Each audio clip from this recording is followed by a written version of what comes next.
My name's Eddie, I'm a student here at Exeter. Exeter has some of the world's leading climate scientists, many of whom I've spoken to. One chap in particular, Tim Lenton, the director of the Global Systems Institute, he co-authored a paper saying that in a best-case scenario, by 2070, 1.5 billion people are going to be living in areas that are too hot for habitation. I'm very concerned with the trend that the Conservative government is taking, deporting illegal refugees to Rwanda. Many of these people are fleeing from war-torn regions and climate-ravaged regions.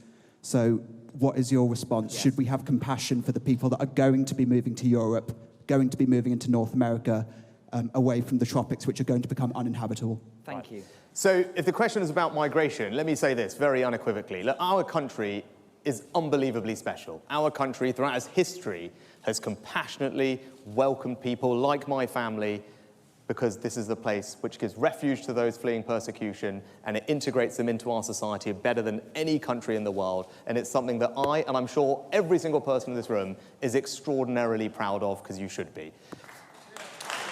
Right. But alongside that, it's also absolutely right that we have control over our borders. It is not right in this day and age that we cannot control who is coming here, what they're doing here, and the risk and the threat that they pose to us, and indeed the cost, because all of you right now are forking out 5 million quid a day in hotel costs for people who have come here illegally, and that has to stop.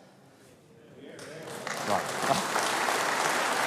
So, I won't, in the interest of time, if you've got 5 minutes tonight, there's a video on my website with a very detailed 10-point plan about how we're going to do this, but I do believe in the Rwanda policy, but it's not good enough to just announce these things. We need a government that can actually make them work, and that's what I'm going to do, and that's going to mean some legal changes we'll need to make, I will make, but at the end of the day, we must have control over our borders. That is completely consistent with us remaining a compassionate and tolerant country that welcomes people from Syria, Afghanistan, Ukraine, Hong Kong, and indeed my family 60 years ago. That's who we are in Britain, and that's what we will always be.